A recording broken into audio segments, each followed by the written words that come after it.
Hylan Boulevard is Staten Island's longest, busiest, and most dangerous road, spanning 14 miles, seeing thousands of daily drivers, and accounting for roughly one-third of all motor vehicle fatalities in the borough over the past decade. Driving even a few miles on the traffic-ridden roadway can feel like an eternity, with near gridlock conditions during the afternoon and early evening. As part of a new series of articles examining traffic safety across the borough, Staten Island Advance spent hours documenting driving conditions on Hylan Boulevard during a busy Friday rush hour.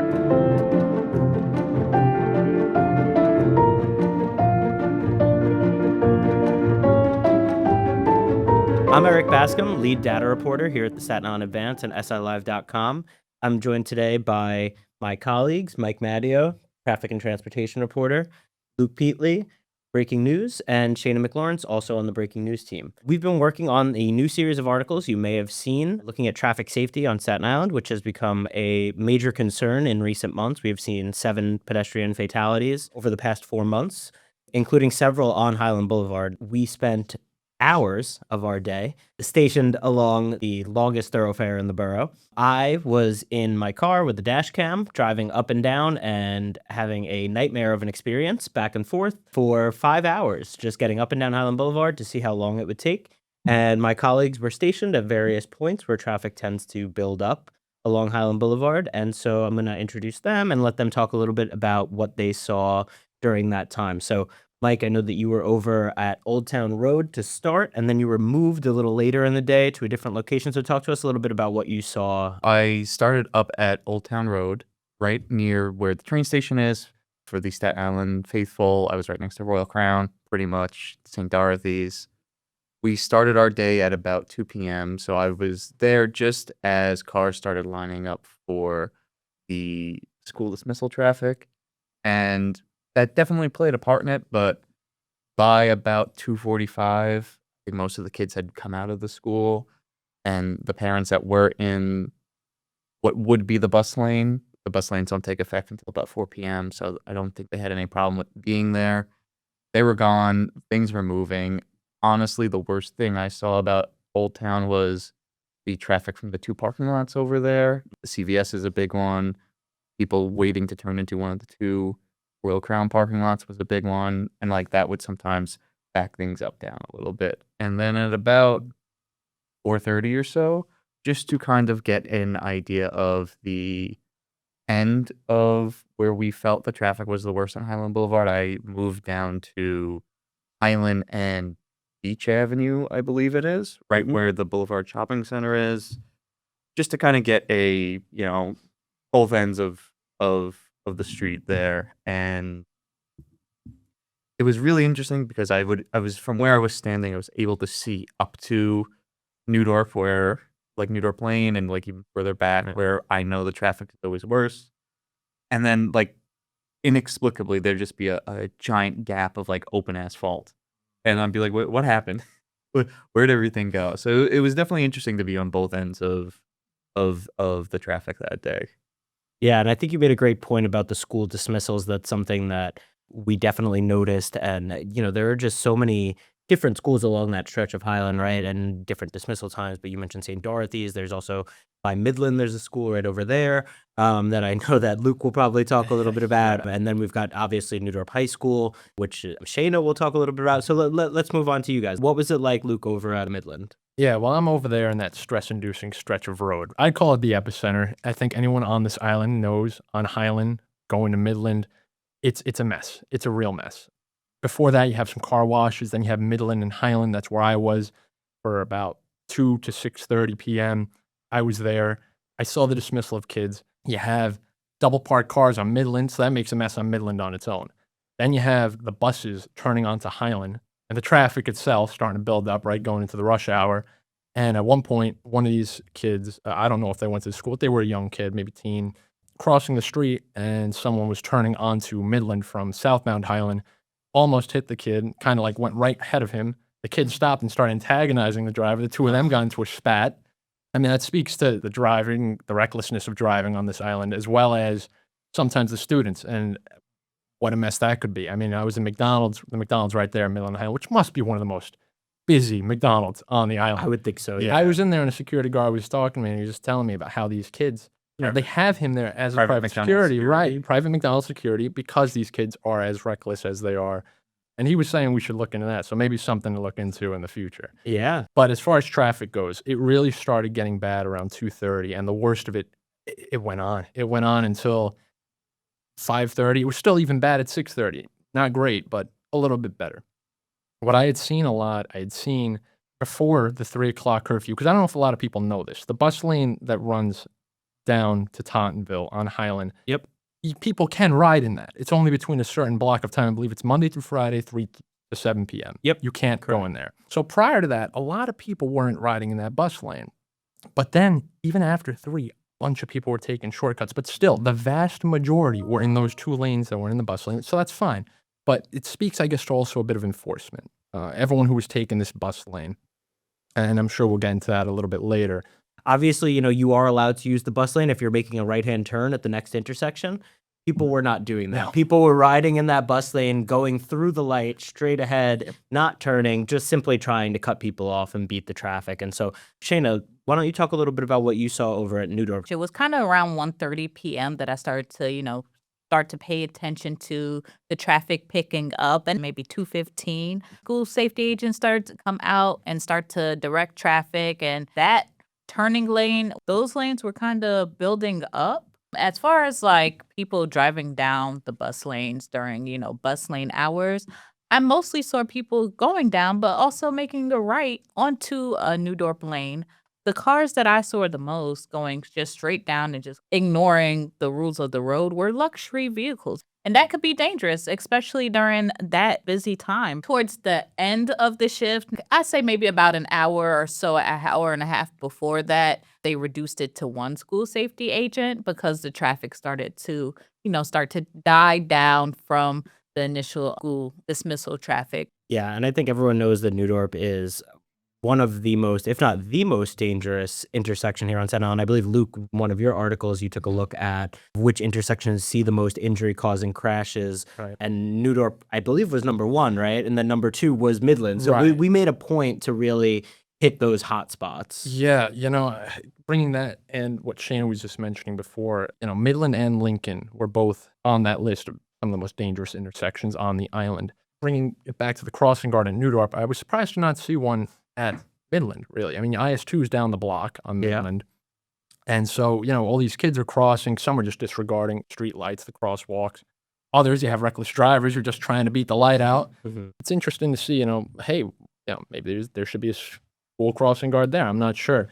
What I noticed was a big problem here, and I think really made Midland and Lincoln a big issue and a focus of this, was that everyone's trying to take Father Cap down, and they're coming up back to Hylan to try to shortcut and beat out some of the traffic that's going on Hylan. It's backed up for blocks and blocks. As far as I could see, going towards Rosebank, southbound Hylan was backed up. People are taking Father Cap, but then it stops at Miller Field, right?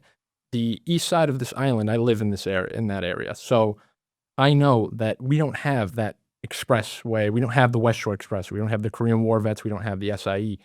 So Father Cap and Hylan really are the only 2 main thoroughfares to get us where we need to go. And when you have that real just bottleneck, everything starts clustering up right there at Hylan and Lincoln. And you have the double turning lanes on Lincoln and the turning from Midland, trying to get back on Hylan to beat out some of the traffic. That's where a lot of problems stems. And I noticed on Lincoln at one point, the turning vehicles were trying to get onto Hylan, and there was an ambulance that was trying to get through just to go to the Rosebank area, the northbound Hylan. And he got stuck there. I'm not exaggerating, for about a minute. All 3 lanes were blocked up. Someone was in the bus lane because it was free at that time, the bus lane. They could ride in it. And nobody was willing to move. The traffic was just backed up. So that caused the ambulance just not to move. And another time, a big box truck, big cargo truck, taking some groceries to, I think it was the bazaar there in between Lincoln and Midland. It was trying to turn into that lot from the central lane. There's a central lane between Midland and Lincoln, and it got stuck there. I'm not joking. For more than 10 minutes, it was there. It could not turn, and because it was just bumper to bumper traffic from Hylan to Lincoln the whole way through. At one point, I was literally able to walk from Midland to Lincoln faster than the vehicles were moving.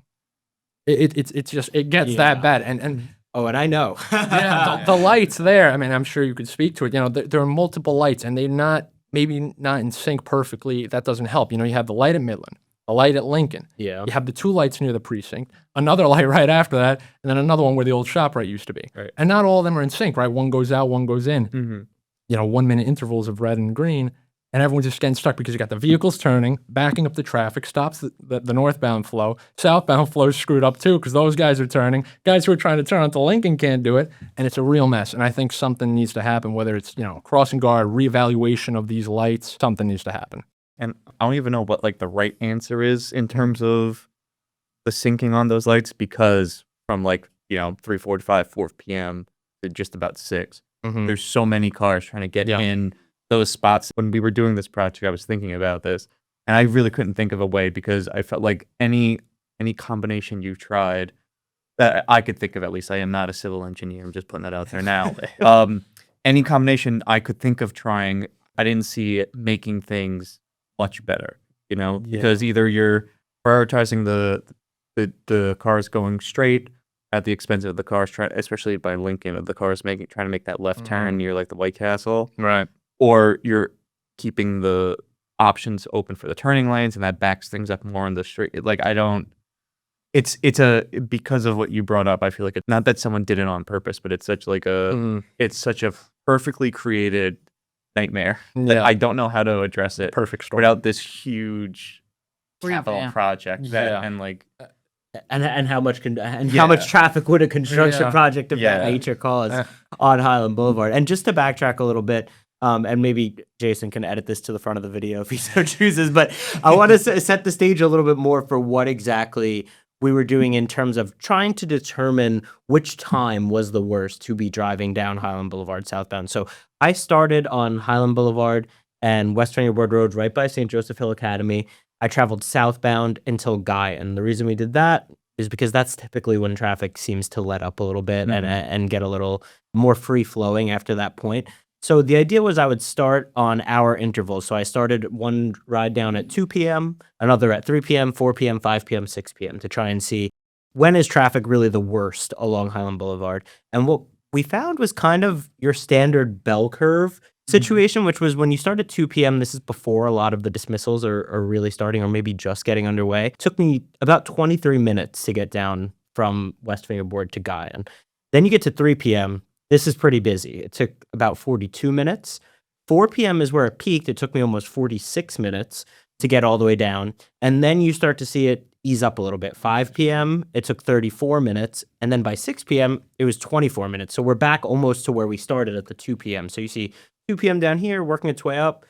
3 and 4, really, really tough time to be on Hylan Boulevard. And then it starts to get a little better. And then by 6 p.m., it seems like you're back in pretty good shape there. And so I was just kind of curious for you guys in your experiences driving on Staten Island, driving on Hylan Boulevard, is that sort of what you expected it to be? I have to say, I thought that 5 p.m. might still be just as bad as the 3 and 4, but 5, it starts to ease a little bit. I mean, it's still 35 minutes to get only a handful of miles, really. I probably should have checked the exact mileage on that, but it's not a very far drive when you're looking at just distance-wise. So just curious what you guys thought. From what I was seeing, if we're keeping it to like that kind of 4 p.m. thing, that's when I was still at Old Town. From what I was seeing, it seemed like there was a bit of a pickup. I guess it would be around when high schools get dismissed. I'm not sure, Shana, you probably saw it more than anyone else.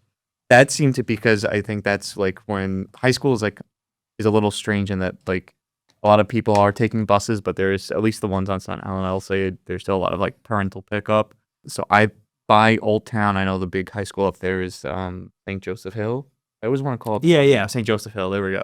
And around the 3:30, 4 p.m. mark by Old Town was definitely one of the busier parts I saw. But again, I had the pleasure of getting to see kind of the bookends.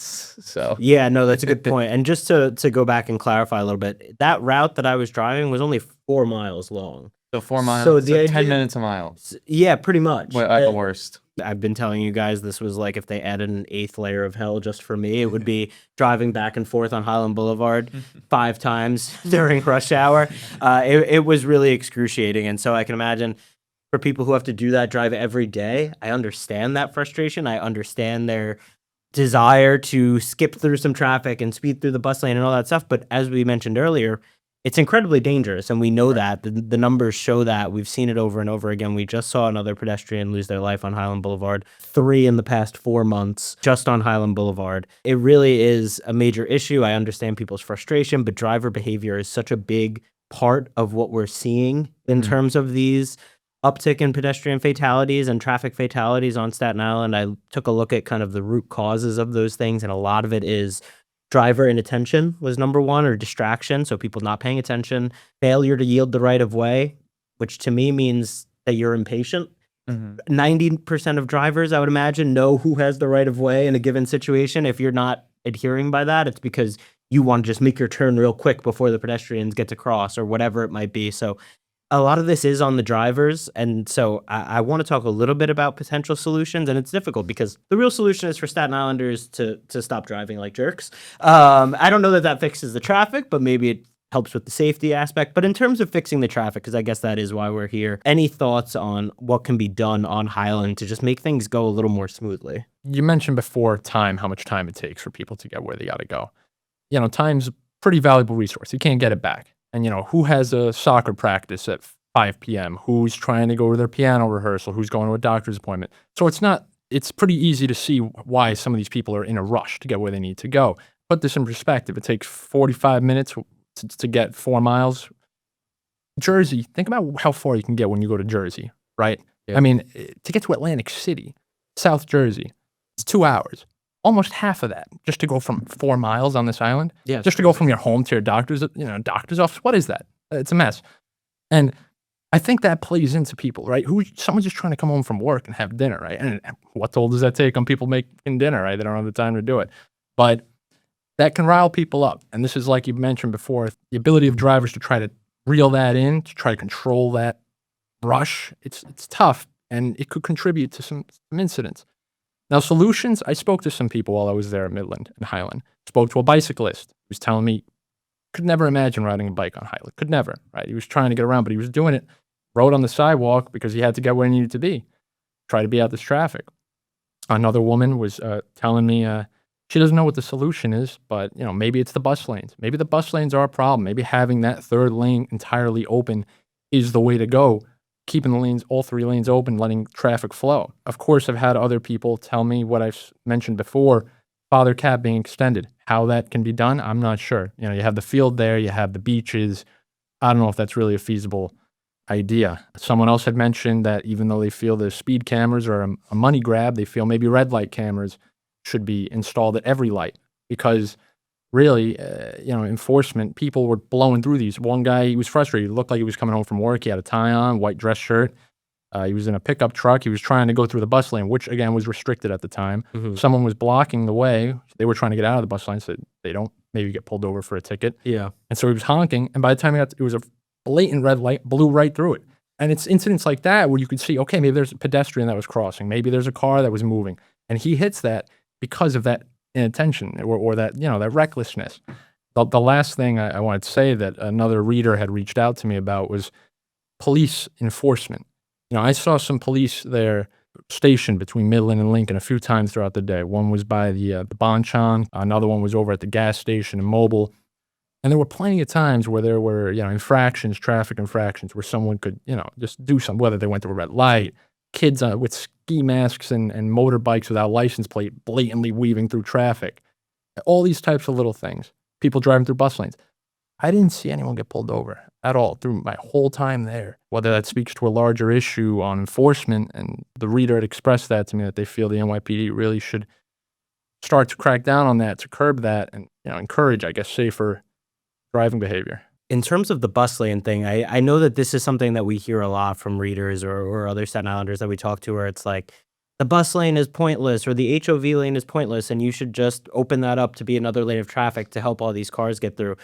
The other side of that is that those lanes are there to try and disincentivize there being so many cars on the road. So for the bus lanes, there are thousands of people who ride the Hylan Boulevard buses each day to work. And so those are essential to getting people to work on time. And, if more people were to use those buses, then theoretically there would be less traffic on Highland as a result of it. So I'm personally not in favor of doing away with the bus lanes just to let more people in their cars into those lanes. But what I do think is important is that the bus lanes, if they're going to be there, need to be able to function properly. And when you have all these people riding through the bus lanes and going through the red light and not turning and just really abusing the bus lane, it's not really performing as well as it could be to alleviate traffic and get people on the buses. Mike, we've talked about this a little bit. The MTA has bus lane cameras, some that are stationary, and then others that are actually installed on the buses themselves. And so if those are on the buses and then they track in front of them and they see someone riding the bus lane not making the turn, they can automatically ticket them. So it's kind of like a speed camera, but for a bus lane infraction. People are gonna love it.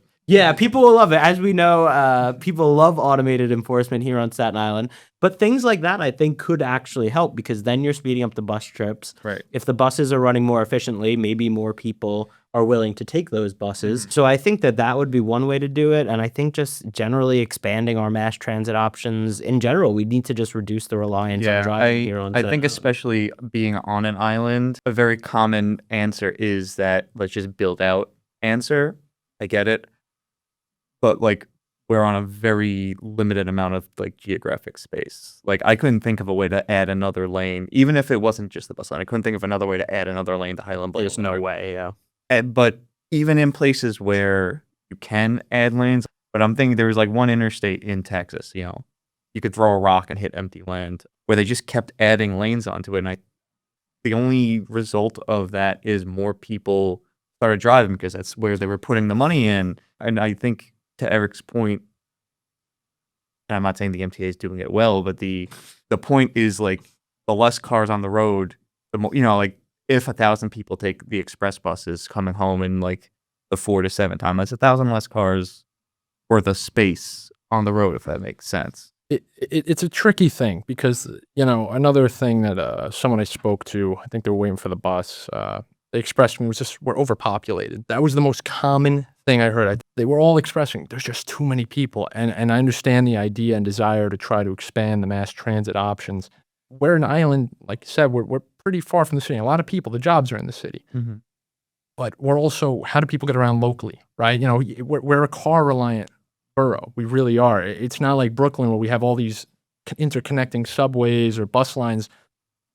Sure, I mean, we have a few buses that we could take, but the vast majority of people, that's just more time spent, right? It's just more time waiting for the bus, more time for whatever it might be. And for such a vehicle-reliant borough to just say, hey, hop on the bus, it's a little difficult. Right. People own these vehicles, they pay for these vehicles, and they need to use them. That's how we get around on this island. If the MTA took it upon themselves to actually put attention to Staten Island and actually do something to help the transportation, then I'd say, yeah, maybe I think, we could go ahead with the buses and everything. Until that point, I mean, we're kind of stuck. Look, we have a ferry, and that takes 30 minutes to get to the city. And express buses, we get stuck in traffic. They get stuck in traffic just as bad. It would be great if we had some sort of bullet train or something run from the Staten Island or a subway. What a concept! Like the rest of the city. Yeah, but the ferry is a good point too because there's been a lot of calls in recent years. One for the fast ferry in St. George to now also connect to Brooklyn, which I think would be helpful for some people. But really what I think would be more helpful in the situation that we're describing is if we could get a fast ferry route stationed either along the East Shore or the South Shore.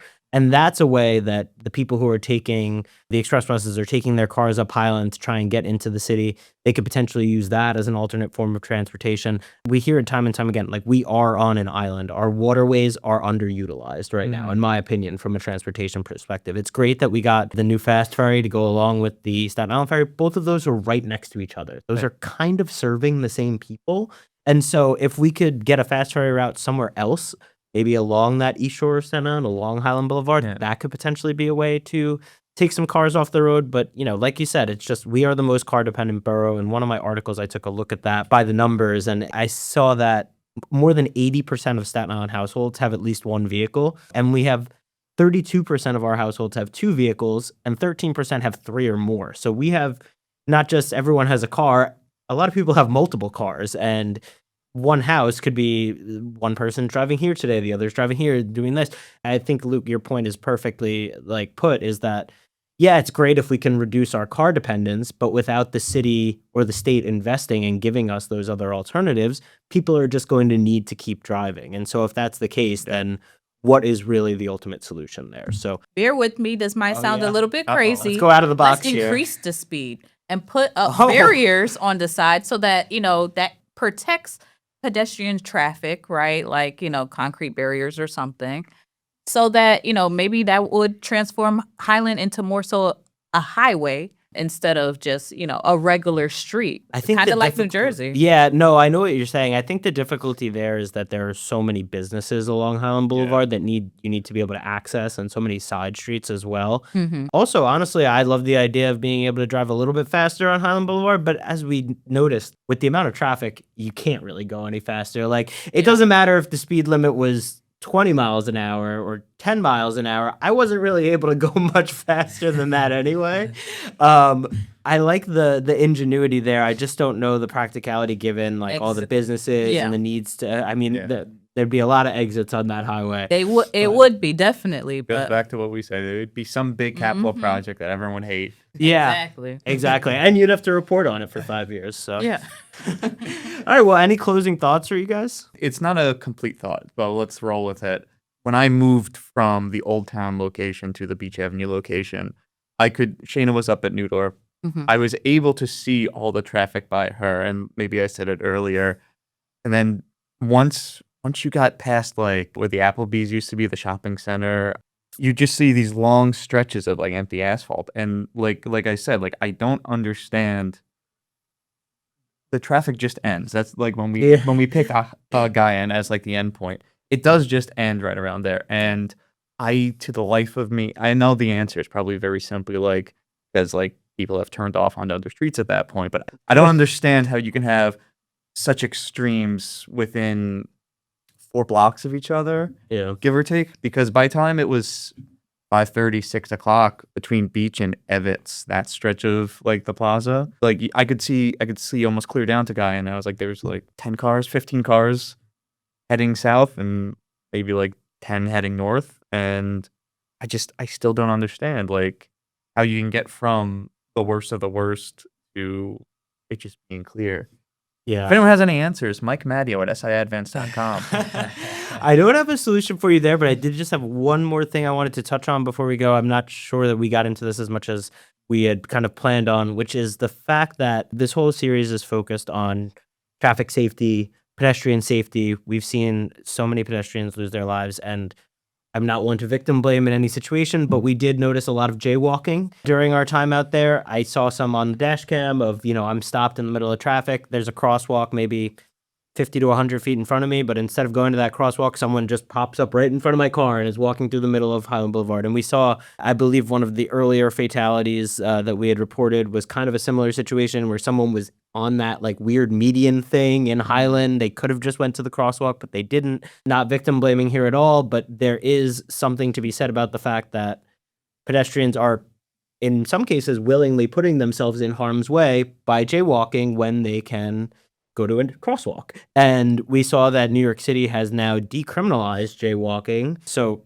you're basically now allowed to do that. And I don't really understand the reasoning for that. I understand, it's an inevitability. People do it anyway. And I know that this is legitimate. In the past, enforcement of jaywalking has been racially segregated, let's say. They've seen a disproportionate amount of tickets for jaywalking going to people of color. And so obviously not advocating for that. But at the same time, when you're telling people, you could just walk into the middle of the street, then you're going to have people get hit by cars. And when you have people who are saying, I'm just going to walk into the middle of the street, you are putting yourself at risk of being hit by a car. I just wanted to touch on that. It's something that I definitely noticed during my trips up and down Hylan, and I think that the best advice that I can give people is walk the extra 30 seconds to get to a crosswalk. I can agree with you with that, but also I do think that it would be nice if the city kind of thought about safety and maybe just put up handlebars along the strip, along the areas where the most jaywalking happens, like a little bit of a divider so that somebody might have to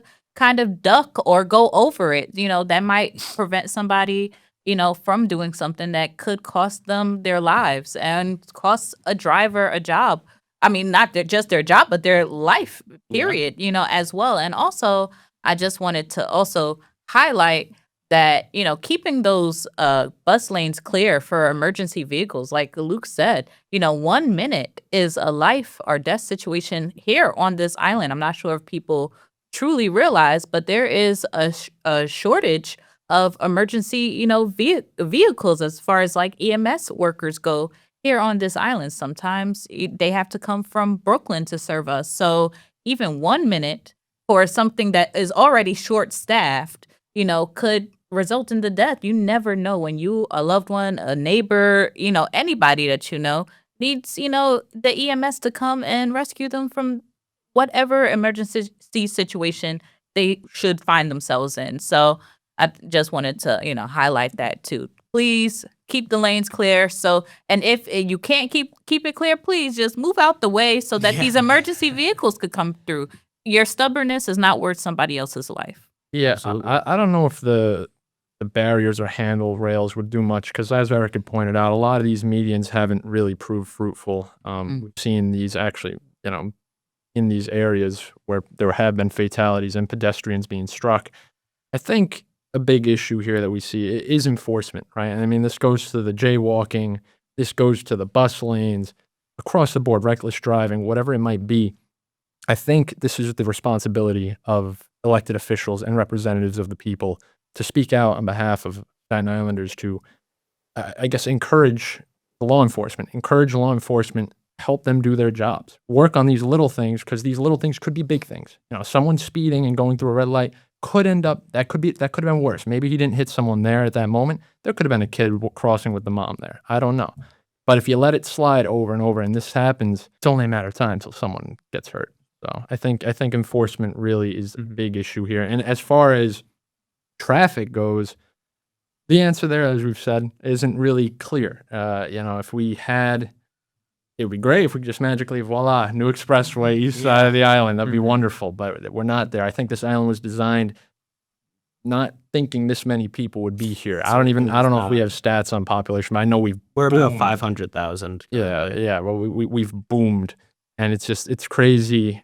People are getting where they need to go, and they can't, and it's just poor planning, really, at the end of the day. So we'll see if anyone out there could make some calls, make some changes, something happen. Yeah, and so if you have any suggestions for how to fix Hylan Boulevard, or really just anything that you'd like to share with us about traffic safety on Staten Island, ways that it can be improved, feel free to reach out to us at tips@siadvance.com, and we will hope to hear from you soon.